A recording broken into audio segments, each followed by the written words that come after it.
Next week marks the release of episode Revenant, and with it will come the first ever dungeon featuring contest mode for the first 48 hours. When you consider that recent dungeon releases have been more intricate and challenging than ever before, it's safe to assume that like with raids, a new contest dungeon is sure to put you and your team through its paces. So today, I'm going to be sharing with you the best builds I'd strongly recommend taking to ensure your contest experience is as smooth as it possibly can be for every single class. Before we dive into each class specifically though, I first want to discuss what your team composition should ideally be looking like. In recent history, Warlocks and Hunters have always been the most selected classes for contest experiences, mainly because for quite some time, endgame activities were designed with Well of Radiance in mind. And despite its nerf, it's still always going to be a good idea to have at least one Warlock on the team running well, since it's still very good for staying alive and providing a long-lasting damage buff. Similarly, Hunters are frequently picked because their main strength is their raw damage output. Take a look at Salvation's Edge for example, and yes, this is partly due to Still Hunt becoming a thing, but my team cleared contest mode with 5 Hunters and just a single Warlock. And you guessed it, the Warlock was running well. And also, despite Still Hunt's nerf, Hunters are still very much the best at dealing damage, not to mention the utility aspect of Tether as well. The final shape also made Warlocks considerably stronger in the damage department due to Star Eater Nova Bomb hitting for almost 1,000,000 damage in the span of a couple seconds, which does in turn alleviate the need for more Hunters since Warlocks can compete for top damage now. But where does that leave Titans? Titans did receive a multitude of buffs in the final shape, and they are receiving even more in episode 2, though unless you're a diehard Titan main, I would still be hesitant to recommend bringing one in for contest mode, since everything they can do, Warlocks and Hunters can also do while retaining more flexibility in terms of things like team support and damage. Regardless, I'm still going to be covering exactly what my dearest Titan viewers need to know in order to succeed in a contest environment, because there are still things that Titans can do that the other classes can't. So in terms of team composition, if you're keen to just get the clear as fast and efficiently as you can, right now I'd strongly consider bringing in at least one Warlock, and the other 2 slots can either be 2 Hunters, 1 Warlock, 1 Hunter, or 3 Warlocks altogether. Finally, today's video is also going to feature commentary from some of my good creator friends G-Miners and Toydy, so stick around if you want to hear from some familiar faces. Alright then, without further ado, let's begin with Warlocks. Your job as a Warlock in a contest experience is going to be one of 2 things, team support or team damage. So let's start with the first option of team support. Right now, the most optimal build you could bring in to support your team as best you can has got to be the Speaker's Sight Healing Turret build, which is actually the role I will be playing for my team. Speaker's Sight converts your regular healing grenade into a healing turret that creates healing seekers that apply cure and restoration to your allies that last for 15 seconds on the ground. And in an environment where enemies are more aggressive and hit harder, having what's essentially a mini Well of Radiance is incredibly invaluable. The entire focus of this build is keeping your team alive and making sure that no matter what enemies you face, you've always got a consistent source of healing to deal with them. So getting into it, our super of choice is of course going to be Well of Radiance. This is going to act as your main damage buff and healing source during damage phases, but you can also panic pop it if things are getting too hairy, if an encounter is particularly ad dense and you feel you need the extra heals, since don't worry, it's super easy to get it back quickly. Now for the rest of our abilities, we're taking Healing Rift to create convenient safe spots for you and your teammates, Incinerator Snap since it's more consistent at proccing ignitions compared to Celestial Fire, and of course the Healing Grenade so that we can get Speaker's Sight to work properly. Moving on to our aspects, we're first taking Helion to create a Solar Mortar upon casting our Rift to help with our offensive capabilities, and Touch of Flame to make it so the restoration we receive from our healing turrets is increased to restoration times 2. Note that this only applies to the Speaker's Sight user and not your allies, which is a bit unfortunate, so if you're fine with forfeiting restoration times 2 for yourself, then you could run either Icarus Dash or Heat Rises in its place. Though Heat Rises is rather risky in contest scenarios since being airborne makes you a primary target, so do bear that in mind. Moving on to our fragments, we first have Ember of Torches to make it so dealing powered melee damage makes you and your allies radiant. Benevolence, which is super important for getting your healing turret back quickly, since if you manage to have 100 discipline and are consistently proccing Benevolence, you can actually get your next healing turret back before the previous one expires. We're also taking Ember of Ashes to increase the amount of Scorch stacks that our melee and Helion apply by 50%, which just helps to proc more frequent ignitions. And finally, Ember of Singeing so that Helion is able to loop itself better, though you could swap this for Solace if you wanted longer lasting radiant and restoration effects. Weapons wise, my loadout will largely remain the same for most encounters unless there's a boss with a really weird hitbox, but for the most part I'm going to be running any old kinetic primary like Midnight Coup, Choir of One, and Edge Transit. My role of Choir is geared towards maximizing reload speed and handling, and I've also equipped it with the Onslaught refit for better and clear DPS. My Edge Transit has Envious Assassin bait and switch, though if they don't fix the Envious mod swapping bug, then I'll probably swap this for an auto-loading holster explosive like Revenant since it pairs better with Choir of One that way. And also because I can't be bothered to grind for an auto-loading Edge Transit. From the preview we got of the artifact perks in the reveal stream, it seems we're heading into another grenade grenade launcher meta with mods like Weaken Clear returning, which is going to be great for having consistent debuff application in boss fights. So I would strongly recommend that your loadout contains a grenade launcher for damage. In terms of stats, I would prioritize getting 100 resilience, then 100 discipline, and pouring the rest into recovery. My selection of mods is visible on screen now, but I've also left a dim link to the build as well as a second loadout that I swap to when damage starts that contains surges, loader mods, time dilations, and so on. I'm now going to hand you over to Toidy, who will explain the other side of the Warlock coin, the team damage build. Where damage is concerned, there are 2 big points: weapons and abilities. You already saw Llama's weapon choice, and mine looks exactly the same.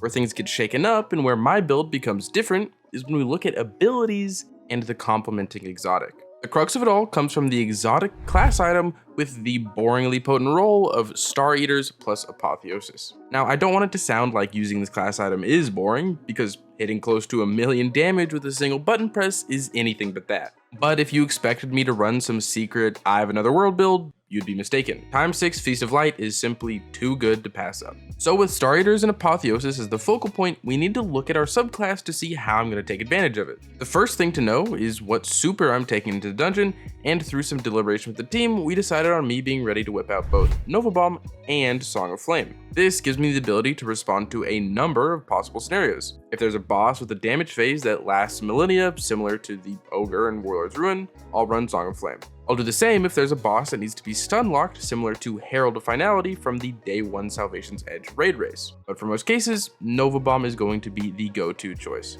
even considering that its damage increase is being lowered to plus 50% down from plus 70%. So with Nova, at the start of a damage phase, I can just click a button and drop a ton of damage on the boss. And since Nova Bomb is instant, it gives me more time to take advantage of Spirit of Apotheosis while I dump my weapons, which then takes us to what abilities I'll have equipped. Right now, those are Storm Grenade and Arcane Needle.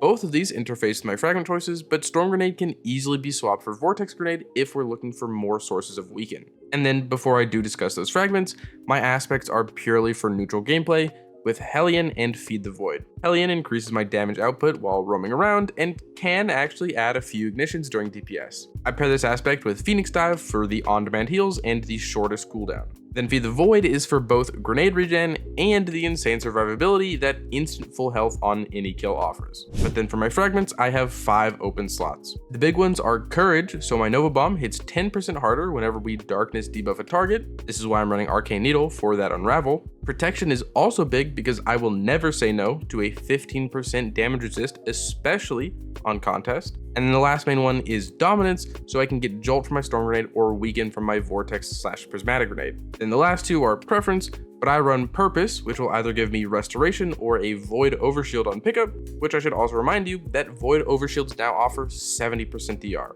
And then lastly, I have Hope, so that my class ability is always on a reduced cooldown. And then to finish off my build where armor is concerned, it's about as standard as it gets. Run Resists, Finders, Scabs, and make sure you can hold your armor charge by using things like Special Finisher. Then when it's damage time, swap to Loadout 2, that's exactly the same but with triple surges and some time dilation. If you've ever watched one of Llama's DPS videos, my build is pretty much just that. And then I should also say, if we run into an encounter that has no bosses or damage checks at all, good old getaway artists are getting brought out. It's extremely unoriginal, but that's going to be my go-to build for any puzzle encounters. There isn't much in this game that a Helion and an Arxel can't take down. And those are my builds and loadouts as the damage-focused Warlock on the team. So for now, I'll be taking my leave and return you to Llama. Thank you for that, Toidy. So yes, those are the 2 Warlock setups I would recommend bringing in, where you'd ideally have one of each, which is exactly what me and Toidy are going to be doing. Before we move on to Hunter, I do just want to give a shout out to Toidy here for helping make this video, and I would appreciate it if you could show your support by subscribing to his channel. He's super close to 10k subs, and it would be great to see him get there. Now let's talk Hunter builds, and for this section, I'm going to leave you in the capable hands of G-.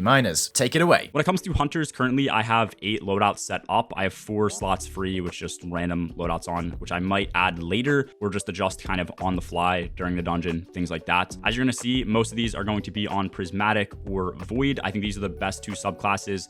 Everything that really Solar has to offer, Arc has to offer, I think is available in Prismatic. I think the main appeal to Solar specifically is something like Knife Trick with Assassin's Cowl. I do think Blade Barrage is still really good if there's a case where it's the best super to run with. I think everything that Arc has to offer is available in this class. I don't think you really need to use Stick for damage. Therefore, Combo Blow being in Prismatic is basically all of the arc kit that you'd ever be using. I don't think Revenant's going to be too useful. I don't think Threadrunner or Strand is going to be too useful. This just really isn't that great for endgame content. I think Revenant could be good next season with the artifact mods, but you're going to run into an issue where you just don't have a very good setup for damage or options to heal quite as much as other subclasses. So I don't really see Revenant being the move, even with all of those changes. Starting with loadout number 1, this is a basic prismatic setup with combination blow. As you're going to see, we have combo blow, we have grapple. You could run something like magnetic if you wanted the debuff out of that. We have gambler's dodge. You can change your super to whatever, but I have golden gun marksman in this.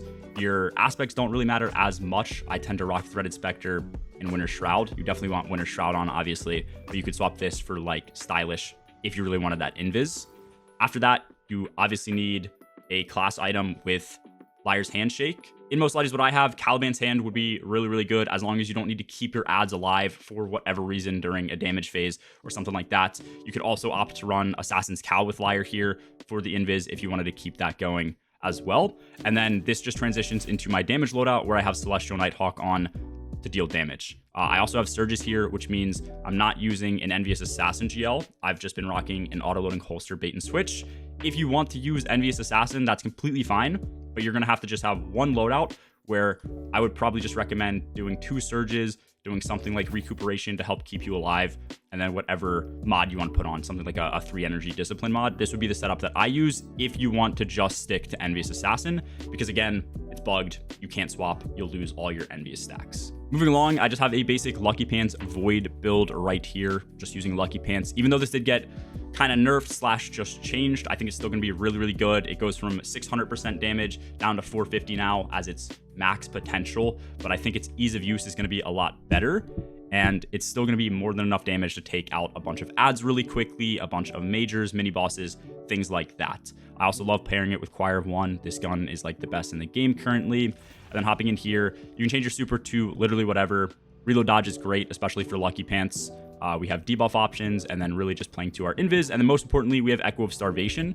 So we're going to be building into spawning Orbs of Power through Kinetic and Void Siphon mods with the kills that we're getting, so that we always have full health and shields basically on kill. Even though it only gives you like half your health and shields, you're going to be getting 2 kills really quickly. So you'll get 50% of your health and then another 100%, and then you'll just stay topped off. I do have one random stasis loadout just for transitions. I might honestly just swap this to Strand because I feel like double grapple on Hunter is probably going to be better in a dungeon you're not familiar with than skating around and trying to hit unknown lines. So I might make a secondary build of that. These next 2 builds I think are going to be a lot less useful, especially next season with all of the ways to debuff through using grenade launchers that we have. But just in case we do want it, I have a Prismatic Hunter setup, which basically just relies on using Lucky Pants, kind of like my Void build, to kill things instead of combination blow. And the reason I'm not using combo blow is because I have Snare Bomb for debuff and to give me Radiant. I have Magnetic Grenade for another debuff, and then I have Gambler's Dodge to get my melee back for another debuff. And then I obviously can always pop Transcendence and keep throwing debuffs that way throughout a damage phase. So that's just to kind of keep the boss debuffed at 15%. I think that 15% rather than a 30% is going to be a lot better, because then I can swap and have Celestial Nighthawk on. So what I'm trying to say is, in a team of 3 for a dungeon, 15% and a full set of damage supers is probably going to be better than having your Hunter just run a 30% debuff on Tether, which is only going to ever last 10 seconds. And then last up here for Void, I have a good old Gerfalcons build. Gerfalcons is still nuts. 2-shot pulses, I think, got a fire rate increase and a slight damage decrease. These should still feel really, really good, especially if it's an exotic like Graviton Lance. This with the explosions, with the volatile that we get from going invis with Gerfalcons is going to be insane. For this build in particular, I have Mobius Quiver on because I'm assuming that if I am using this to get the damage, I can swap and then have something like O-Rigs for 3 shots of this during a damage phase if I did want higher damage and a better, longer lasting debuff for like a moving boss. For example, if we had something like, I think Percy's from Spire the Watcher, as he's moving towards you, he's going to be running out of the tethers that you put down constantly. So having 3 tethers to reapply that 30% is going to be good. when it's also dealing damage. Thank you very much to both G and Toydy for helping out here. So now let's move on to the final section for Titans. And sadly, since we're not taking in a Titan for our team comp, I don't have a Titan creator friend to lecture you here, so you'll just have to deal with me again. For the Titan, I'm recommending you bring either one of two setups. The first being the Knockout Consecration Spam build that I already have a video dedicated to, which you can click on in the top right corner if you want to see that in full, and the second being the tried and true Solar Titan Mini Hammer build. Despite its nerfs, the Throwing Hammer melee ability is still very strong for dealing with all manner of content since it's so safe to play and remains undefeated in terms of healing capability. Upon scoring a kill with the hammer, you're going to make yourself radiant, apply cure, gain restoration, create a sunspot, as well as get your melee back to do it all over again. And if you pair this ability with Syntheseps, the damage of the hammer goes through the roof and lets you deal with high health targets super easily. Abilities wise, you're going to want the Burning Maul super because this lets you make a swap to Paragale Gauntlets for damage, Rally Barricade for the new taunt mechanic it's getting, Throwing Hammer, and Healing Grenade. For the aspects, you'll need Roaring Flames to increase the damage of the hammer even more, and Sol Invictus to create sunspots after every hammer kill. For the fragments, we're taking Torches for the constant radiant, Empyrean to extend radiant and restoration effects with hammer kills, Solace to make those effects longer lasting, and finally Singeing so that our barricade recharges faster. Weapons wise, I would again recommend Choir of One plus a grenade launcher of your choice, and like the Warlock, you should prioritize resilience, then discipline, then recovery for your stats. The mod list is up on screen, but once again, there will be a dim link in the description. So there we have it. Those are the top builds I would recommend bringing into the Vesper's Host contest experience. And I'd like to reiterate what I said in the beginning, which is that if you're looking for the most hassle-free, efficient clear, then having at least one Warlock plus any combination of Warlocks or Hunters for the other two players is going to be your best bet. My team is running with 2 Warlocks and 1 Hunter, with the Warlocks being split between damage and healing duty, and the Hunter on team support as well. You will still have success if you choose to bring in a Titan, but contest experiences are all about staying alive and being consistent, which just so happens to be something that Warlocks and Hunters do slightly better than Titans. So good luck to you all and enjoy the experience. I hope you like the builds, and once again a massive thank you to G-Miners and Toydy for featuring in this video. I've left links to their channels at the top of the description, so please go check them out. Anyway, that's all I've got for today. I'll see you in the next one. If you made it this far, thank you so much. Your support means the world. And if you're really into the content I create, consider becoming a member of the channel, which not only lets you support me in the best way possible, it also nets you a whole host of awesome perks along with it. A massive shout out to these members up on screen, and I'll see you in the next one. Bye for now, dear viewer.